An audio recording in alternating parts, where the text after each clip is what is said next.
오늘 우리는 두 개의 이별을 맞이하는 시간을 가집니다. 한 개의 이별은 2024년이라는 시간과의 이별이고, 또 하나의 이별은 우리 심정열 전도사님과의 이별입니다. 저하고는 7년 동안 관계를 가지고 성도로서 또는 목자와 그 목자를 돕는 목자로서 이렇게 관계를 맺었는데, 새로운 하나님의 뜻이 있어 이제 새로운 길을 준비하시기 때문에 이별을 해야 하는 그런 순간에 놓여 있습니다. 오늘이 금년도 마지막 주일이기 때문에 미리 새해 인사를 드립니다. 우리 모든 분들 새해 복 많이 받으시고 더욱 형통하시고, 우리 전도사님 가시는 그 길에도 하나님의 놀라운 축복의 은총이 함께 하시기를 축복합니다. 여러분, 우리 신앙 속에 인본주의, 신본주의라는 또는 자유주의라는 용어를 들어보셨을 겁니다. 인본주의나 자연주의는 같은 계열이고, 신본주의, 보수주의 신앙도 같은 계열입니다.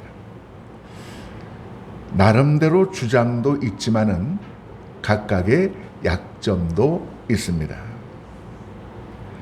근데 이 자유주의 신학 계열은 성서에 나타나는 모든 신앙들을 인간 세상의 과학으로 이해될 수 있는 현상으로 풀이합니다. 다시 말하면 자유주의 신학은 인간 이성에 속해 있는 그런 것으로 성경을 보려고 합니다. 그래서 모세의 10가지 재앙도 자연현상으로 설명할 수 있다고 합니다. 동정녀 탄생과 부활은 이것은 신화적 현상이니까 비신화화하자고 합니다. 양식 비평, 본문 비평, 이런 편집 비평 같은 새로운 성서 연구 방법론은 성서를 하나님의 말씀으로 보기보다는 하나의 학문적 연구 대상으로 보게 됩니다. 근데 이런 자유주의 신학의 최대의 약점은 무엇인가 하면, 믿을 수 없는 것은 신화로 돌리고 믿을 만한 것은 전부 자연현상으로 돌리고, 그래서 믿을 게 하나도 없게 만들어 버립니다. 순수한 신앙을 파괴한다는 점에서 저는 이러한 인간 중심, 학문 중심 자유주의 신학에 동의하지 않습니다. 순댓국을 먹는데 기름 빼고 순대 빼고 딸기 빼고 그러면 먹을 게 없어요. 성서에서 초자연적인 것 빼고 이성으로 이해 안 된다고 다 비신화해 버리면 우리가 그 성서를 믿을 하등의 이유가 없는 겁니다. 일상적인 사회생활 속에서는 상식과 순리가 존중되어야 합니다. 그러나 신앙적인 차원에서 보면 믿음과 신앙은 때때로 상식과 순리를 초월합니다. 상식과 순리의 범주를 벗어난다고 해서, 이성의 영역을 초월한다고 해서 모두 포기해 버린다면은 우리가 믿을 수 있는 신앙의 내용은 아무것도 남지 않게 됩니다. 이성으로 이해되지 않지만 하나님 역사하시면 가능함을 믿을 때 신앙이 아니겠습니까? 상식과 순리로 설명이 안 되지만 하나님의 기적적 역사를 믿을 때 거기가 신앙이 역사하는 자리입니다. 오늘 성서 본문 속에서 우리는 상식과 순리를 뛰어넘는 믿음의 사람을 발견하게 됩니다. 탈이성적 신앙의 모습을 발견할 수 있습니다. 이처럼 이성의 영역을 초월해서 하나님의 역사하심을 믿는 신앙, 그것을 저는 그럼에도 불구하고의 신앙, 이렇게 부르고 있습니다. 오늘 아침에는 그럼에도 불구하고의 신앙을 가졌던 갈릴리 어부들을 통해서 우리 함께 은혜를 나누겠습니다.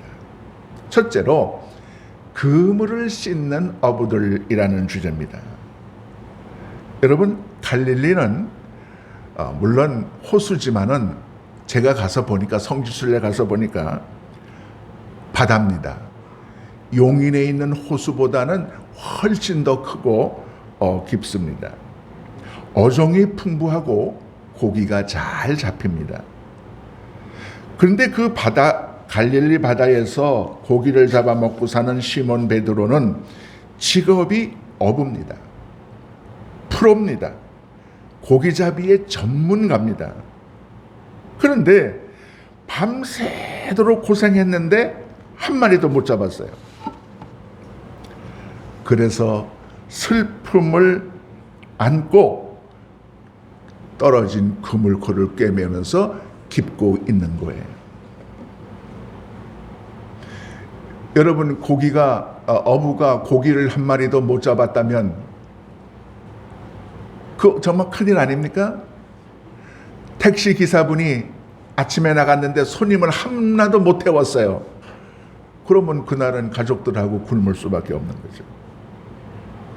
그럼에도 불구하고 어부 베드로는 그물을 씻고 그물을 깁고 있었다는 겁니다. 이것은 지난 밤에는 한 마리도 못 잡았지만은 내가 다시 그물을 내리리라.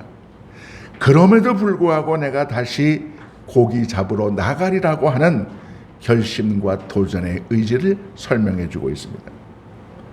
여러분, 베드로가 이렇게 했다면 어떨까요? 밤새도록 고기를 못 잡았어. 에이, 재수없네. 어부생활 때려치워야지. 이젠 이딴 거 필요 없어. 그물도 필요 없어. 다 집어 던지고 집에 가서 술 한잔 모시고 잠이나 잤다면 어떻게 됐겠습니까? 어제는 못 잡았지만은 다시 그물을 내릴 마음을 가지고 있었기 때문에 그는 전문가요, 프로페셔널한 어부인 것입니다. 오늘 우리에게 필요한 마인드가 바로 이것입니다. 사실 어제 실패했다고 해서 오늘도 내일도 실패하리라는 법은 없습니다. 역사적으로 볼 때 단 한 번 그물을 쳐서 많은 고기를 잡은 사람은 없습니다. 단 한 번의 시도로 성공을 거둔 사람도 없습니다. 수없이 실패하고 때로는 한 마리도 못 잡았지만은 그럼에도 불구하고 그물을 내리고 또 내리던 사람들이 많은 고기를 잡는 성공을 쟁취한 것입니다. 여러분, 밤새도록 고기를 잡지 못했나요? 그물을 던져버리지 마십시오. 그럼에도 불구하고 다시 한번 그물을 내려야 합니다. 우리 루터교회 생각만큼 교회 성장이 쉽지 않습니다. 그렇다고 선인교회의 그물을 던져버려서는 안 됩니다. 그물을 다시 씻어서 다시 고쳐서 수없이 선교와 전도의 그물을 내려야 합니다. 승리는, 많은 고기는 그럼에도 불구하고 다시 도전하는 사람에게 가까이 다가오는 법입니다. 우리 심전도사님, 루터 교단에서는 비록 원하는 고기를 잡지 못했지만 장소를 옮겨서 그럼에도 불구하고 포기하지 않고 다시 한번 그물을 내리신다면 큰 꿈의 고기를 잡으시게 될 줄로 믿습니다. 둘째로 빈 배를 주님께 빌려드린 어부들이라는 주제로 살펴봅시다. 사실 베드로의 기분은 썩 좋지 않았습니다. 왜냐하면 밤새도록 그물을 내렸는데 헛수고 한 마리도 못 잡았기 때문입니다. 어쩌면 7년간 고생하고도 원하는 고기를 잡지 못한 심전도사님의 마음이 그날 아침 베드로의 마음이 아닐까 생각을 합니다. 그런데 주님께서는 그런 베드로의 기분은 아랑곳하지 않고 야 베드로야 내 배를 좀 빌리자고 말씀합니다. 갈릴리 바닷가에 가면은 자갈돌이 있어요. 거기에 수많은 군중들이 앉아 있고 예수님은 배를 타고 배 위에서 이제 그 강변 쪽을 향해서 설교하시는 겁니다. 지금처럼 강단이 높지 않고 예수님은 배를 타고 배 위에 떠 있고 강변에 무리들이 앉아 있으니까 거기서 이제 설교를 하시는데 그 설교할 수 있는 단상 배를 좀 빌려달라고 하는 것입니다. 근데 여러분 그 배가 어떤 배예요? 생존의 도구입니다. 고기 잡으러 다시 나가야 할 배입니다. 그런데 베드로가 그 배를 주님께로부터 빌려달라고 요청을 받은 겁니다. 자, 이것을 어떻게 비유할까 하면은 비가 오고 사고가 나서 한 푼도 못 벌고 손해 나고 들어와서 겨우 차를 고쳐놓았더니 담임 목사님이 오셔가지고 택시기사 하는 그 성도님에게 집사님 그 제가 오늘 새길교회 가는 일이 있는데 집사님 택시 좀 빌려 씁시다. 그 택시기사 집사님이 얼마나 기분이 속상했어요. 돈도 못 벌고 고장나서 수리비는 잔뜩 들었는데 오늘 다시 몰고 나가서 돈 벌어야 되는데 목사님이 그 차 쓰겠다고 그러니까 얼마나 속으로 참 그 황당했겠어요. 그런데 베드로는 고기를 못 잡을지언정 그 배를 빌려드렸습니다. 지금 당장 그 배로 고기를 잡아 생계를 꾸려야 하는 생활의 도구이지만은 그럼에도 불구하고 주님께서 쓰시겠다 할 때 서슴없이 그 배를 빌려드린 거예요. 여러분 여기가 신앙의 자리입니다. 내 형편과 처지로는 어려운 일이지만은 그럼에도 불구하고 주님께서 필요하시다고 하면 양보하는 마음. 그것이 신앙 아니겠습니까? 여기서 우리가 기억할 것이 있습니다. 주님께 빌려드리면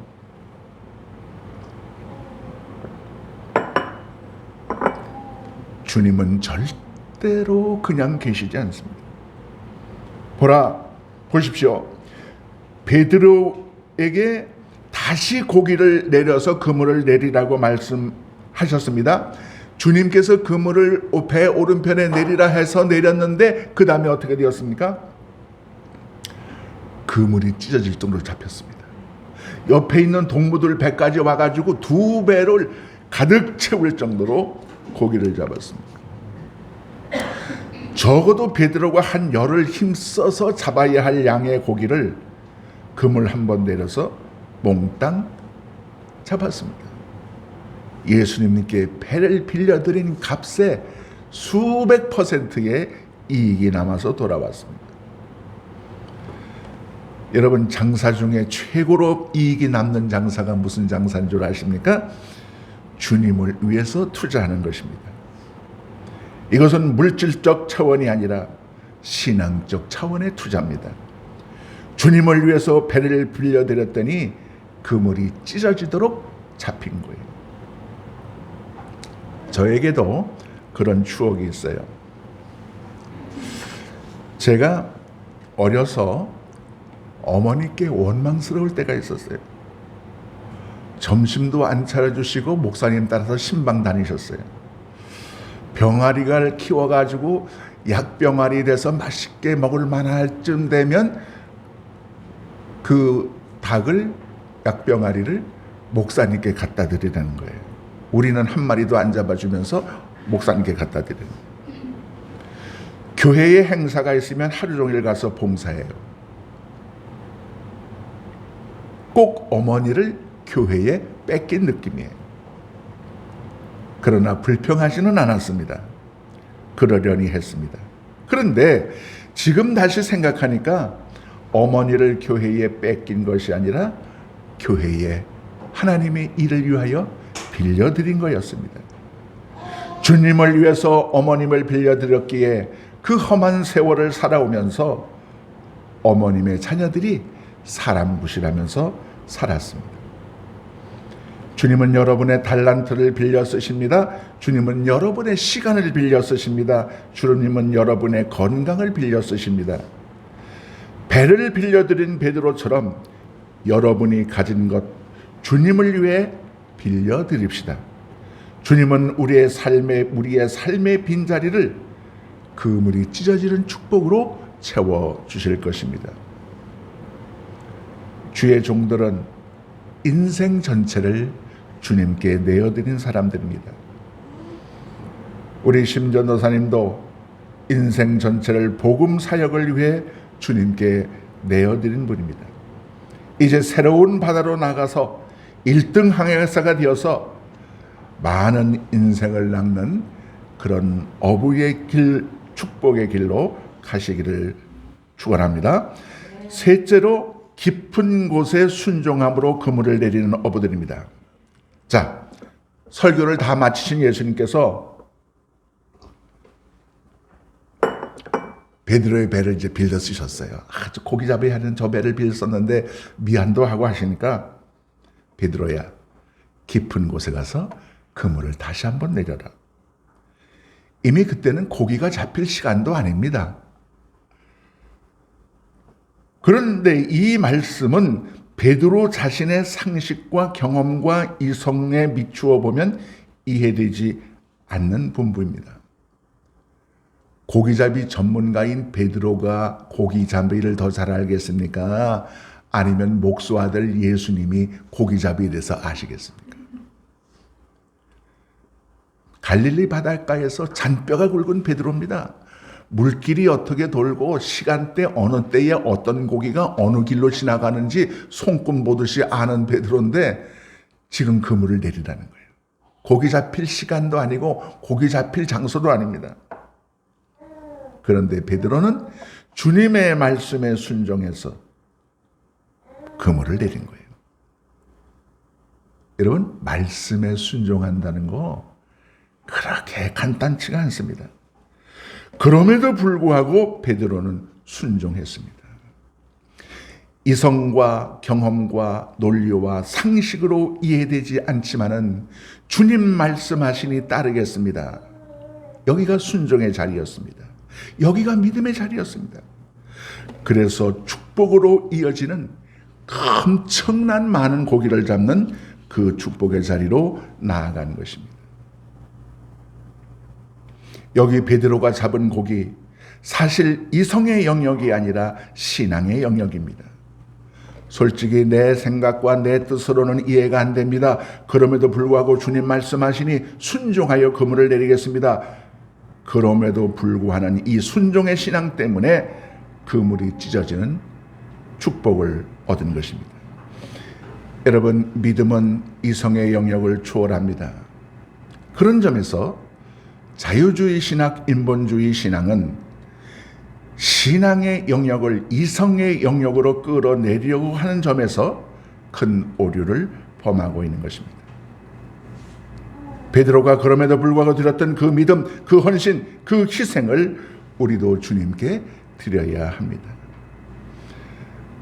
우리 심전우사님, 앞으로 하나님께서 어떻게 인도하실지 모르지만은 어떤 어려움이 있더라도 그럼에도 불구하고 다시 그물을 내리는 신앙으로 하나님께 영광 돌려드리는 종이 되시기를 축복합니다. 네 번째로 고기가 아니라 사람을 낚는 어부입니다. 자, 갈릴리 바닷가에서 이 사건이 있은 후 예수님께서 베드로를 부르십니다. 베드로야, 이제는 고기를 낚지 말고 사람을 낚는 어부가 되어라. 예수님께서 베드로를 부르신 것은 그의 학문이나 사회적 배경 때문이 아닙니다. 그분이 남자나 여자나 때문이 아닙니다. 다만 그럼에도 불구하고 말씀에 따르는 순종의 마음을, 그 믿음을 주님께서 보셨기 때문입니다. 나보다는 주님을 먼저 생각하는 헌신의 마음을 베드로 속에서 보셨기 때문에 너는 내 제자가 될 자격이 있다. 너는 초대 교황이 될 자격이 있다. 부르신 겁니다. 그럼에도 불구하고 이 단어를 기억하십시다. 밤새도록 고기를 못 잡았더라도 그럼에도 불구하고 다시 한번 그물을 내려봅시다. 7번 넘어졌더라도 그럼에도 불구하고 8번 일어납시다. 내 생각과 경험으로 이해되지 않지만 그럼에도 불구하고 말씀대로 믿고 말씀대로 순종해 봅시다. 이성을 초월하여 그럼에도 불구하고 주님께 순종하는 것, 그것은 느린 것 같지만 빠른 길입니다. 넘어지는 것 같지만 일어서는 길입니다. 잃어버리지만 얻는 길이요, 실패하지만 승리하는 길입니다. 그럼에도 불구하고 그물을 내린다면 주님께서 만선의 기쁨을 얻게 하실 것입니다. 오늘 우리 심 전도사님 이별의 주일에 그럼에도 불구하고 그 꿈을 포기하지 않고 다시 그물을 내릴 때 하나님은 심정열 목사라는 은총의 고기를 잡게 하실 것입니다. 전도사님 가시는 길에 그리고 우리 세길교회 임목사님과 성도들 위해 배가 기울도록 많은 고기를 잡는 축복의 은총이 함께 하시기를 축원합니다. 기도하겠습니다.